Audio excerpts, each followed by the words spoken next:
Le matin où ma femme a appelé la sécurité pour m'escorter hors du bâtiment que j'avais construit à partir de rien, je n'ai pas dit un mot. Je n'ai pas crié. Je n'ai pas supplié. J'ai dépassé la réceptionniste que j'avais embauchée, la salle de conférence où j'avais conclu notre premier contrat à 1 million d'euros, la photo encadrée sur le mur de nous deux lors de l'inauguration de l'entreprise. Et je suis entré dans l'ascenseur et j'ai laissé les portes se fermer. Et dans cet ascenseur, dans ces 9 secondes entre le 4e étage et le hall, j'ai pris une décision qui allait tout changer. Pas seulement pour moi, pour Sophie, pour l'entreprise, pour un stagiaire de 24 ans nommé Thomas Guérin qui pensait venir de voir un roi se faire détrôner. Il avait tort. Je m'appelle Luc Mercier. J'ai 37 ans. Je suis un mari, ou je l'étais, un actionnaire principal et l'homme qui a passé 11 ans à bâtir Méridien Solutions intégré depuis une chambre d'amis dans une maison de location à Neuilly-sur-Seine, jusqu'à en faire un cabinet de conseil en logistique comptant 46 employés et un peu moins de 12. 8 millions d'euros de chiffre d'affaires annuel. Et je vais vous raconter exactement ce qui s'est passé quand ma femme a décidé qu'un jeune de 24 ans avec un profil LinkedIn et beaucoup d'ambition était plus digne de confiance que l'homme qui lui avait donné tout ce qu'elle avait. Restez avec moi, car cette histoire ne se termine pas comme il s'y attendait. Avant d'aller plus loin, si vous êtes nouveau ici, abonnez-vous tout de suite. Laissez un commentaire et dites-moi d'où vous regardez, et cliquez sur le bouton j'aime, car les personnes dans ces histoires ont eu toutes les opportunités de faire ce qui était juste. Ils ont choisi de faire autrement. Et quand ils l'ont fait, ils ont découvert exactement ce que cela coûte. Laissez-moi vous ramener au début de cette histoire. Pas le jour où l'on m'a mis à la porte. Avant cela, bien avant cela, car si je ne vous donne pas les fondations, vous ne comprendrez pas comment un homme a pu laisser une chose pareille se produire dans sa propre maison. Et je le pense littéralement. Sa propre maison, sa propre entreprise, son propre nom sur la porte. Sophie et moi nous sommes rencontrés raclement de gorge en 2012. J'avais 26 ans, je travaillais comme coordinateur logistique pour une entreprise de transport de taille moyenne à Boulogne-Billancourt. Elle avait 28 ans, elle terminait son MBA à l'université Paris-Dauphine. Nous nous sommes rencontrés lors d'un dîner chez des amis communs dans l'est de Paris. Et je vais vous dire ceci honnêtement, elle était la personne la plus vive de la pièce. Pas seulement belle, vive. Elle posait des questions que personne d'autre ne posait. Elle voyait plus loin que les autres. Quand elle parlait affaires, elle en parlait comme les chirurgiens parlent du corps. Comme si elle savait déjà où il fallait faire les incisions. Nous étions ensemble depuis 2 ans quand je lui ai parlé de l'idée, de l'entreprise, de ce qui deviendrait finalement Méridien. J'avais un concept pour un modèle de conseil en logistique qui se situait entre les petits transporteurs régionaux et les grandes firmes nationales, un vide que j'avais passé 4 ans à voir personne ne combler. Elle n'y a pas seulement cru. Elle m'a aidé à construire le business plan. Elle s'est assise avec moi à la table de la cuisine pendant 6 week-ends d'affilée avec du café, des tableaux Excel et un marqueur pour tableau blanc qui a fui de l'encre bleue sur tout le mur que nous n'avons jamais complètement repeint. Nous nous sommes mariés en septembre 2015, juste au moment où Méridien commençait à gagner du terrain. J'étais le côté opérationnel, la force de travail, les relations. Elle était la structure, la discipline financière, la personne qui me disait quand je courais trop vite et quand je ne courais pas assez vite. Nous fonctionnions comme les 2 moitiés d'un même cerveau. Et pendant des années, c'est ce dont j'étais le plus fier. Pas les chiffres d'affaires, pas les contrats, le partenariat. Je veux que vous gardiez ce mot à l'esprit, partenariat, parce qu'il compte pour ce qui suit. En 2021, Méridien avait grandi au point où nous devions mettre en place une véritable équipe de direction. Pendant les 11 premières années, Sophie et moi avions pris la plupart des décisions stratégiques nous-mêmes, avec un petit groupe restreint de personnes en qui nous avions confiance. Mais nous étions à 12,8 millions d'euros de chiffre d'affaires et nous stagnions. Pour passer au niveau supérieur, nous avions besoin d'infrastructures. Nous avions besoin de délégués. Nous avions besoin de personnel. Nous avons donc embauché, et l'une des personnes que nous avons intégrées du côté des opérations, d'abord en tant qu'analyste avant de passer à un rôle de consultant junior, fut Thomas Guérin. Thomas nous a été recommandé par un contact d'école de commerce de Sophie. Il avait 23 ans à l'époque. Major de sa promotion à Sciences Po, stage dans un cabinet de conseil en chaîne d'approvisionnement à Lyon. Impressionnant sur le papier. En personne, il était raffiné, de cette manière particulière qu'ont les jeunes hommes de 23 ans quand on leur dit qu'ils sont exceptionnels depuis la naissance et qu'ils n'ont jamais eu une seule raison d'en douter. Je ne vais pas vous dire que j'ai tout de suite détesté Thomas. Ce n'était pas le cas. Il était compétent. Il travaillait dur. Il était assez intelligent pour savoir ce qu'il ne savait pas, du moins au début. Et il avait une qualité que je respecte sincèrement chez les jeunes professionnels. Il observait tout, absorbait tout, et ne laissait jamais paraître deux fois la même confusion sur un même sujet. Ce que je n'ai pas vu, parce que j'étais trop occupé à diriger une entreprise et à faire confiance à ma femme, c'est vers quoi cette observation était dirigée. Thomas n'apprenait pas seulement le métier. Il apprenait à connaître Sophie. Il apprenait ce qu'elle valorisait, ce qui la frustrait, ce qu'elle aurait aimé voir fonctionner différemment. Il apprenait comment elle parlait de moi lorsqu'elle évacuait le stress d'une longue semaine. Il apprenait lentement et très soigneusement comment se positionner comme la personne qui la comprenait mieux que moi. Je ne dis pas qu'il est arrivé avec un plan. Je n'en sais rien. Ce que je sais, c'est là où nous avons fini. Et là où nous avons fini m'en a dit long sur la direction qu'il prenait depuis le début. Cela a commencé par de petites choses que j'aurais dû remarquer, mais que je n'ai pas vues. La façon dont Sophie a commencé à mentionner les idées de Thomas en réunion. De bonnes idées, de très bonnes idées même, mais mentionnées avec un ton qui avait un peu plus de chaleur que ce qu'elle accordait habituellement au personnel junior. La façon dont il a commencé à apparaître dans des conversations après le travail qui n'avait rien à voir avec les affaires. La façon dont elle le défendait quand j'exprimais la moindre inquiétude concernant les délais ou le fait que son périmètre de travail dépassait ce pourquoi nous l'avions embauché. J'ai soulevé le sujet une fois, début 2023. Nous étions dans la voiture, de retour d'un dîner avec un client dans le quartier central des affaires, et j'ai fait une remarque désinvolte sur le fait que Thomas prenait en charge des tâches qui ne lui avaient pas été assignées. Reconfigurant un processus de communication client qui était de mon ressort sans me consulter d'abord.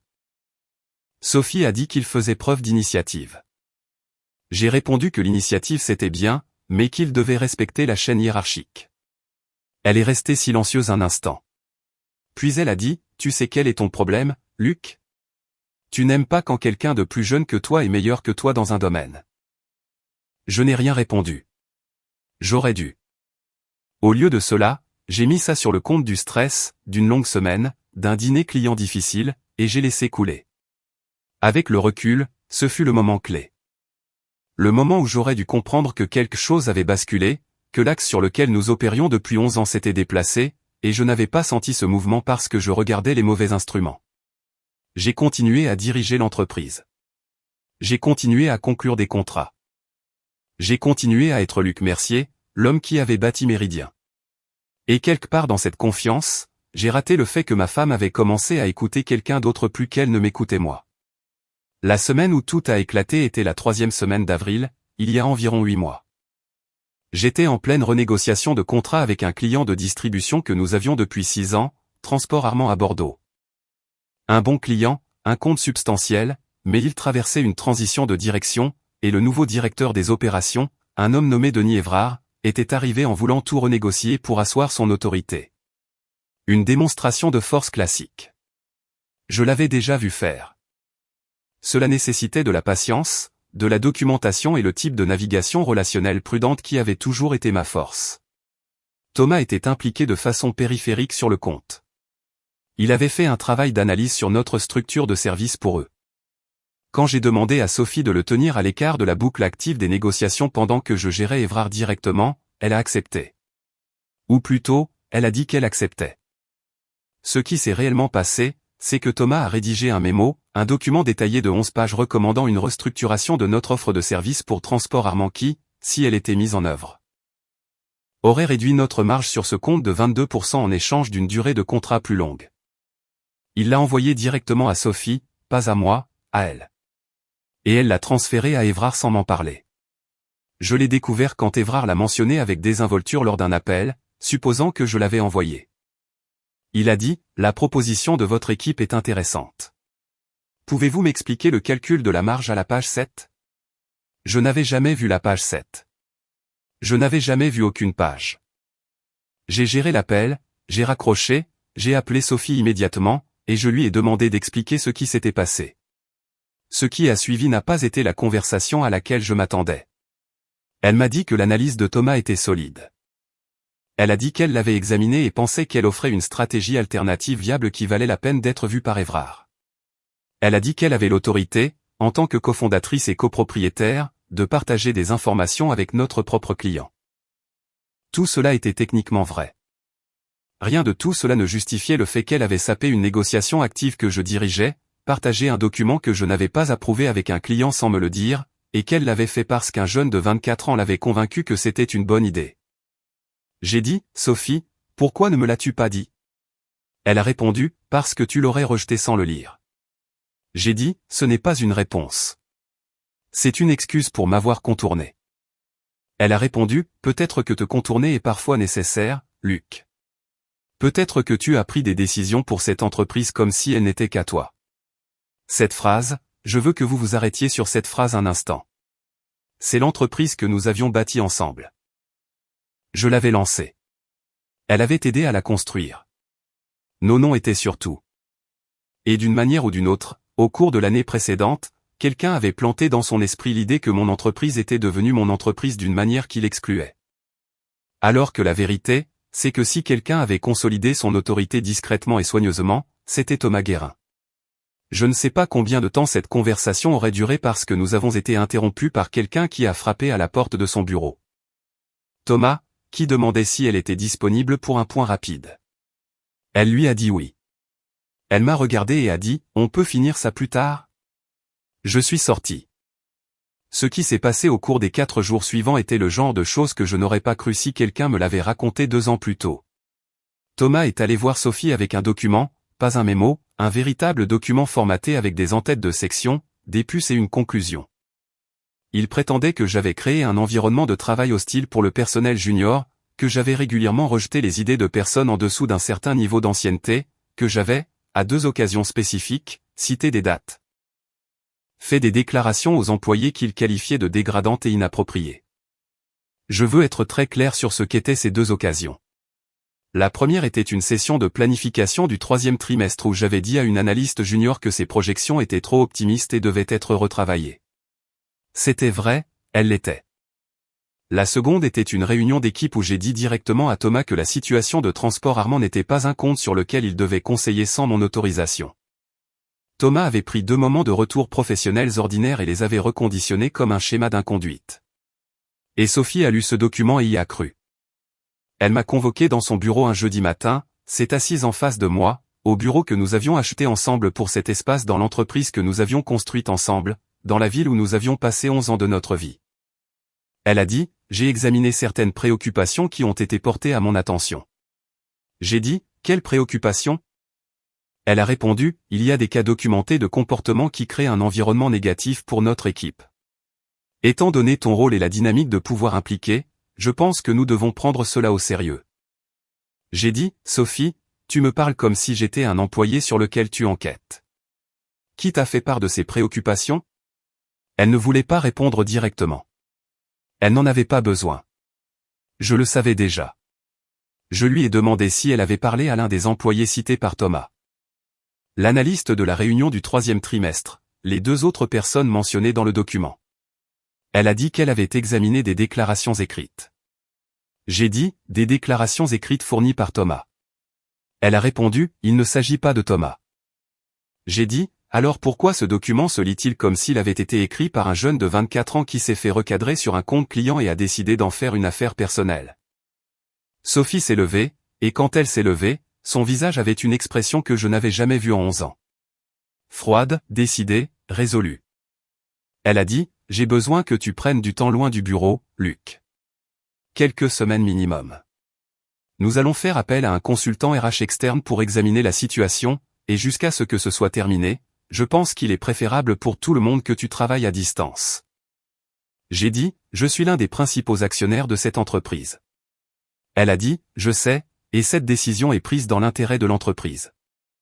Elle a appuyé sur un bouton de son téléphone et 2 minutes plus tard, notre responsable administratif, un homme nommé Renaud, est apparu dans l'embrasure de la porte. Renaud travaillait pour nous depuis 7 ans. Il ne pouvait pas me regarder. Je n'avais pas besoin qu'il m'escorte. J'ai pris mon téléphone, ma veste et une photo encadrée sur la crédence derrière ma chaise. Une photo de Sophie et moi lors de l'événement de lancement de Méridien en 2015. Nous rions tous les 2 de quelque chose. La tête en arrière, ma main sur son épaule. Et j'ai marché jusqu'à l'ascenseur. 9 secondes. Le hall, le parking, ma voiture. Et puis j'ai commencé à réfléchir. Voici quelque chose que je veux que vous compreniez à mon sujet. Je ne suis pas un homme qui agit sans réfléchir. Je ne l'ai jamais été. L'instinct de créer Méridien est venu après des années passées à observer une industrie de l'intérieur avant de faire le moindre mouvement. L'instinct qui m'a dit que Sophie et moi pouvions construire quelque chose ensemble est venu de 2 années passées à l'observer réfléchir avant même que je ne la demande en mariage. Je ne réagis pas. Je réponds. Et les réponses exigent des informations. Donc, la première chose que j'ai faite n'a pas été d'appeler un avocat. La première chose que j'ai faite a été d'appeler mon comptable. Il s'appelle Vincent Collet. Il a 61 ans et il travaille avec moi depuis la 2e année de fonctionnement de Méridien. Vincent est le genre de comptable qui comprend que les chiffres ne sont pas seulement des mathématiques, c'est une histoire. Et à ce moment-là, j'avais besoin de comprendre chaque chapitre de l'histoire de Méridien que j'avais peut-être été trop occupé pour lire attentivement. Vincent, ai-je dit quand il a décroché, j'ai besoin de planifier du temps cette semaine, pas juste faire le point, une analyse en profondeur. Il m'a demandé ce qui se passait. Je lui ai donné la version courte. Il y a eu un silence. Puis il a dit, Luc, quelle proportion de la documentation opérationnelle as-tu examinée au cours des 6 derniers mois? J'ai demandé, que veux-tu dire? Il a répondu, viens me voir demain matin. Je suis allé à son bureau à la Défense à 8 heures le lendemain matin. Ce que Vincent m'a montré au cours des 2 heures suivantes n'était pas ce à quoi je m'attendais, mais cela expliquait en grande partie pourquoi l'intérêt de Thomas pour Méridien avait été si minutieux, si patient et si concentré sur Sophie. Au cours des 8 derniers mois, plusieurs modifications avaient été apportées aux autorisations d'accès interne sur les principaux systèmes financiers de Méridien. Des modifications qui avaient été traitées via les identifiants d'administration de Sophie. Thomas s'était vu accorder un accès en lecture à des documents d'actionnaires qui étaient bien au-dessus de son niveau d'habilitation. 2 contrats de sous-traitance, des petits mais bien réels, avaient été attribués à des entreprises que je ne connaissais pas. Et il y avait un dossier juridique préliminaire dont on ne m'avait pas informé. Un dossier qui explorait le processus d'émission de nouvelles actions au profit de la direction de l'entreprise. Pour être clair, ce n'était qu'une demande d'information. Rien n'était finalisé. Mais la question avait été posée, et la réponse à cette question, si elle avait abouti, aurait dilué ma participation dans l'entreprise de manière suffisante pour modifier l'équilibre du contrôle chez Méridien. Vincent a posé sa tasse de café et m'a regardé. Quiconque conseille votre femme, a-t-il dit, le fait depuis un certain temps. J'ai demandé, combien de temps me reste-t-il avant que quoi que ce soit ne devienne irréversible? Il a répondu, pour le moment, le dossier est préliminaire. Rien n'a été exécuté, mais si tu attends trop longtemps. J'ai dit, je n'attendrai pas trop longtemps. J'ai quitté son bureau et j'ai appelé mon avocate. Elle s'appelle Hélène Perrin, et elle gère les affaires juridiques de Méridien depuis notre constitution en société. Elle est minutieuse, directe et ne gaspille pas une seule syllabe pour quoi que ce soit qui ne soit pas pertinent. J'ai expliqué la situation. Elle a écouté sans m'interrompre. Puis elle a dit, d'accord, Luc, parlons de ce que tu protèges et de ce que tu es prêt à abandonner, car ce ne sont pas les mêmes conversations. J'ai dit, je veux protéger l'entreprise. Elle a demandé, et le mariage? J'ai pensé à Sophie appuyant sur ce bouton de son téléphone. J'ai pensé à Renaud apparaissant dans l'encadrement de la porte. J'ai pensé à Thomas Guérin frappant à la porte de son bureau et à qui on disait oui. J'ai dit, dites-moi à quoi ressemble le divorce. Elle n'a pas scié. Elle a juste hoché la tête et ouvert son bloc-notes. Hélène Perrin a géré certaines des dissolutions d'entreprises les plus complexes de l'histoire des entreprises parisiennes. C'est une petite femme, d'environ 1,60 m, avec des cheveux argentés dont elle ne s'excuse pas, et des lunettes de lecture sur une chaîne qu'elle n'utilise jamais vraiment pour lire, juste pour regarder les gens par-dessus quand elle veut qu'ils comprennent. Elle a toujours 3 coups d'avance. Elle m'a regardé par-dessus ses lunettes. Elle a dit, raconte-moi toute l'histoire depuis le début. Ne résume pas. Ne protège personne. Et ne suppose pas que je sais des choses que je ne sais pas. J'ai besoin de tout savoir. Alors, je lui ai tout raconté.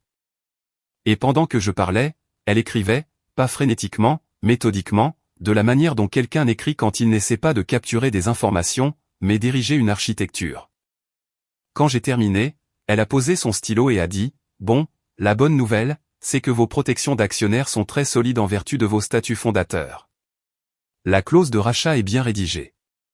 Si vous l'invoquez correctement et à temps, vous obtenez la juste valeur marchande et une sortie propre. J'ai demandé, et la mauvaise nouvelle? Elle a répondu, la mauvaise nouvelle, c'est que la juste valeur marchande d'une entreprise de 8 millions d'euros n'est pas un petit chiffre, et Méridien pourrait ne pas avoir les liquidités nécessaires pour exécuter le rachat sans faire appel au marché pour obtenir des capitaux. Ce qui signifie un examen minutieux externe, ce qui signifie que leurs comptes seront épluchés. Elle a fait une pause. Elle a ajouté, ce n'est en fait pas une mauvaise nouvelle pour vous. C'est de la stratégie. J'ai compris ce qu'elle voulait dire et j'ai réalisé, assis dans le bureau d'Hélène au 14e étage au-dessus de l'esplanade de la Défense avec la skyline de Paris s'étirant derrière elle, que les 6 prochains mois n'allaient pas être faits de colère ou de chagrin ou de toutes les choses que je m'attendais à ressentir à la fin d'un mariage de 11 ans. Ils allaient exiger tout ce que j'avais passé 11 ans à perfectionner. Patience, documentation, précision. J'ai dit, commençons à bâtir. Les 3 semaines qui ont suivi ont été les plus calmes que j'ai jamais traversées. Et je veux vous dire quelque chose à propos du calme, car je pense que les gens s'y trompent. Le calme n'est pas la même chose que la passivité. Le calme n'est pas de l'attente. Le calme, c'est une préparation que personne ne peut voir de l'extérieur.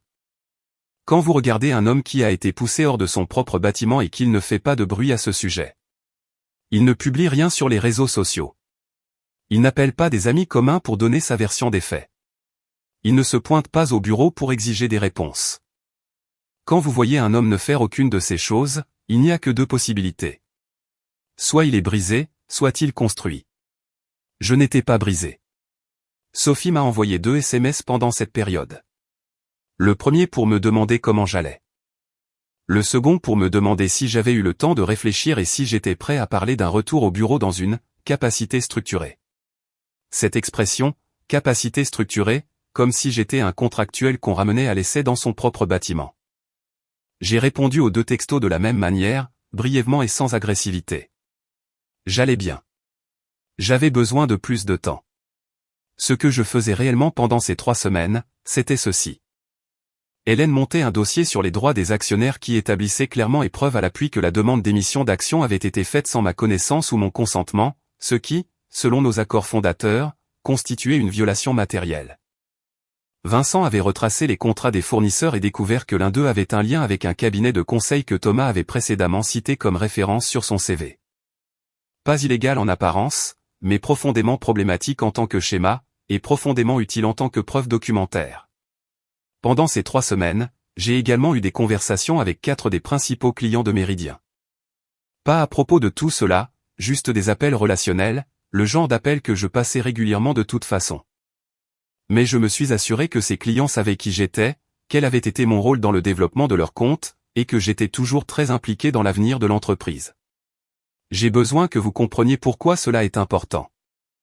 Parce que dans tout divorce d'entreprise, et ce qui s'annonçait était absolument un divorce d'entreprise autant que personnel, les relations partent avec la personne qui les détient, pas le titre, pas le certificat d'action, la relation. Thomas et Sophie pouvaient réorganiser l'organigramme autant qu'ils le voulaient. Ils pouvaient émettre de nouvelles actions et changer le nom sur la place de parking, mais ils ne pouvaient pas transférer 11 ans de confiance client à un jeune de 24 ans qui était dans l'entreprise depuis 2 ans. Un mercredi matin à la fin de ces 3 semaines, Sophie m'a appelé. Pas un SMS, un appel. Elle a dit qu'elle aimerait me rencontrer en personne. Elle a dit qu'elle sentait que nous avions tous les 2 eu assez de temps pour réfléchir et qu'il était temps d'avoir une vraie conversation sur la voie à suivre. Elle a suggéré la salle de conférence de Méridien, celle en verre au 4e étage avec vue sur Neuilly-sur-Seine. J'ai répondu, non, voyons-nous à la maison. Il y a eu un silence. Elle a dit, d'accord. Elle est arrivée à la maison un jeudi soir.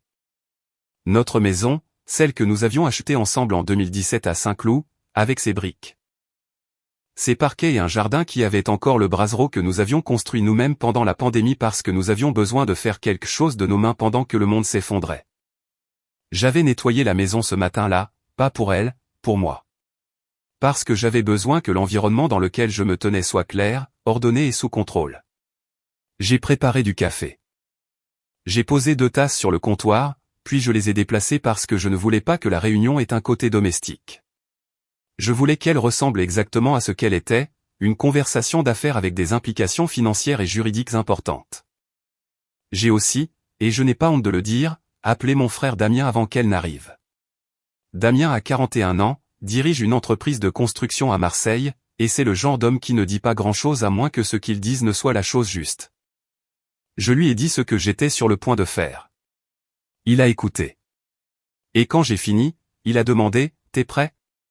J'ai répondu, « Ouais, je suis prêt. » Il a dit, « Alors fais ça proprement. » C'est tout ce qu'il a dit. Fais ça proprement. C'était le bon conseil. Elle est entrée par la porte d'entrée comme si elle y vivait encore, ce qui était techniquement le cas, mais quelque chose avait changé dans sa posture. Elle ne marchait plus dans une pièce comme elle le faisait avant. Il y avait une prudence chez elle maintenant, une conscience. Elle s'est assise sur le canapé. Je me suis assis en face d'elle. Sur la table basse entre nous se trouvaient 2 enveloppes. Elle ne les a pas regardées tout de suite. Elle a dit, « Je pense que cette situation a dégénéré et je veux qu'on parle de la façon d'avancer. » J'ai répondu, « Je suis d'accord, ça a dégénéré. » Elle a dit, « J'ai beaucoup pensé à l'entreprise et à nous, et je pense qu'avec la bonne structure en place, nous pouvons encore travailler ensemble. L'examen des RH n'a rien trouvé qui empêcherait ton retour. » Et Thomas a accepté de. J'ai dit, « Sophie. » Elle s'est arrêtée. J'ai demandé, « Thomas a accepté quoi ?» Elle a fait une pause, et dans cette pause, j'ai perçu le léger ajustement, le moment où elle a réalisé qu'elle avait prononcé son nom, comme si son accord à lui était un facteur pertinent dans les décisions concernant mon avenir professionnel. Elle a dit, « Il a accepté de garder une attitude professionnelle à l'avenir. » J'ai répondu, « C'est généreux de sa part, sachant qu'il ne possède aucune part de cette entreprise. » Elle a dit, « Luc, je sais que tu es en colère. » J'ai répondu, « Je ne suis pas en colère, Sophie. Je veux que tu regardes ce qu'il y a sur la table. » Elle a baissé les yeux. 2 enveloppes. J'ai fait glisser la première vers elle. Elle l'a ouverte, l'a lue. Son visage a changé lentement, comme la lumière change à la fin de la journée, progressivement, puis tout d'un coup. C'était la demande de divorce. Hélène l'avait préparée proprement et complètement.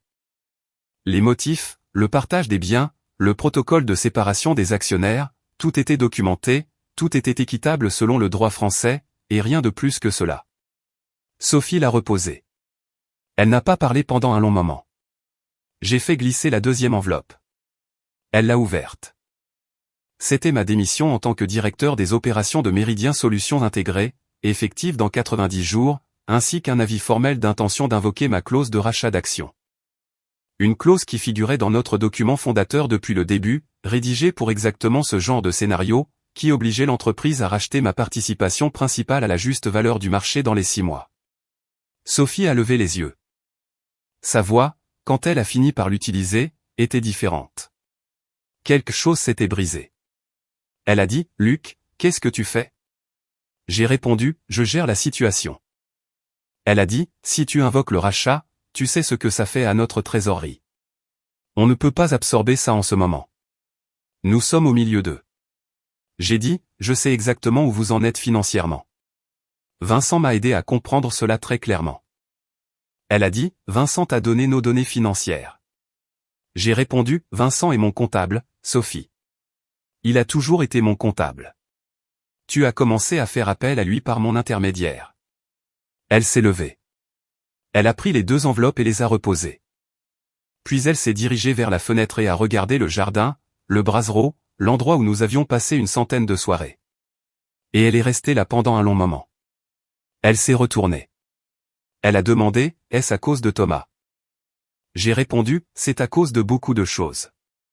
Thomas en fait partie. » Elle a dit, « Il ne s'est rien passé entre nous. » J'ai répondu, « Je sais. » Et je le savais. Il ne s'agissait pas d'infidélité au sens où la plupart des gens l'entendent. Ce qui s'était passé, c'était un autre type de trahison.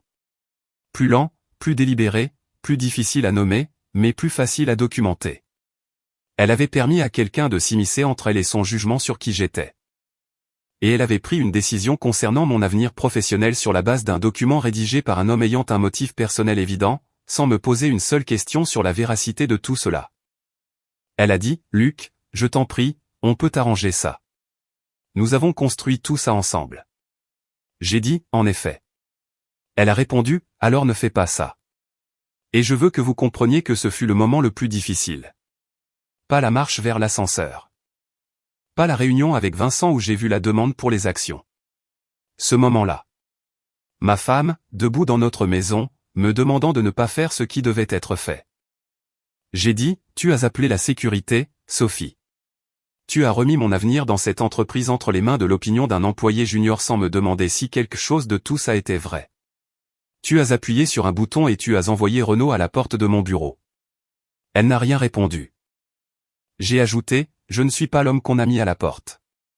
Je suis l'homme qui a construit ce bâtiment, et la différence entre ces deux choses va devenir très claire au cours des 6 prochains mois. J'ai pris mon café sur la table d'appoint et je suis allé dans la cuisine. Au bout d'un moment, j'ai entendu la porte d'entrée. Elle est partie. Elle ne l'a pas claquée. Ce qui s'est passé au cours des 6 mois suivants est la partie de cette histoire qui compte. Pas pour le côté dramatique, mais pour ce qu'elle a révélé sur ceux qui bâtissent les choses, ceux qui les protègent, et ce qui se passe quand la personne censée les protéger regardait dans la mauvaise direction. Le rachat a déclenché exactement la pression financière que je savais qu'il allait déclencher. 12,8 millions d'euros de chiffre d'affaires annuel, ça semble beaucoup jusqu'à ce que vous soyez structuré pour la croissance et soudain confronté à un rachat obligatoire d'actions à 6 chiffres dans un délai défini. Sophie et le conseil d'administration, qui se composait alors d'elle-même et de 2 conseillers externes, ont dû se démener. Ils ont exploré le refinancement. Ils ont envisagé de faire entrer un partenaire financier externe, ce qui exigeait de soumettre les comptes et les relations clients de Méridien à un examen minutieux externe pour la première fois depuis des années. Cet examen n'a pas été tendre avec les contrats fournisseurs que Thomas avait influencés. Hélène avait formellement signalé ces contrats dans une lettre au conseil d'administration pendant le processus de litige entre actionnaires. L'avocat externe du conseil les a examinés et a trouvé ce que Vincent et moi avions déjà trouvé, un schéma de contrats attribués bénéficiant à des entités liées au réseau professionnel antérieur de Thomas. Traité sous les identifiants de Sophie sans la double signature d'autorisation que notre propre politique de conformité exigeait pour les contrats dépassant un certain seuil financier. Thomas a été licencié en mai. Je le sais parce qu'Hélène a reçu une copie de la lettre de licenciement dans le cadre du processus en cours de documentation pour les actionnaires. Et je sais ce que disait la lettre parce que je sais comment Hélène Perrin travaille. Elle l'a demandé et elle l'a obtenu.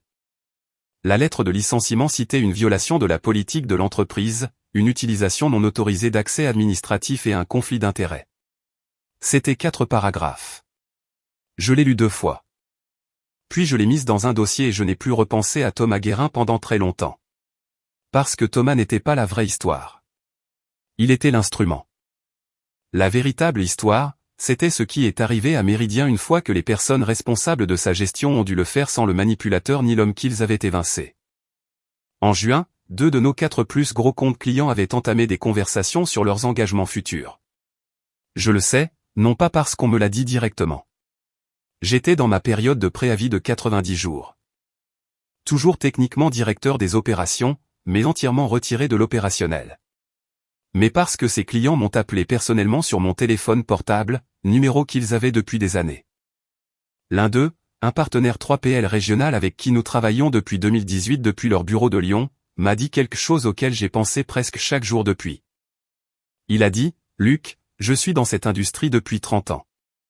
J'ai vu beaucoup d'entreprises traverser des transitions et je vais vous dire, le moment où je n'entends plus parler de la personne qui a construit la relation, c'est le moment où je commence à me demander si la relation existe toujours. » Je l'ai remercié.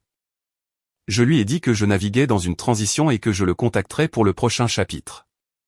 Il a répondu, « Quoi que vous construisiez ensuite, nous voulons en faire partie. » J'ai dit, « Donnez-moi 90 jours. » Le rachat a été conclu le 12 août à la juste valeur du marché, comme l'exigeaient les documents fondateurs.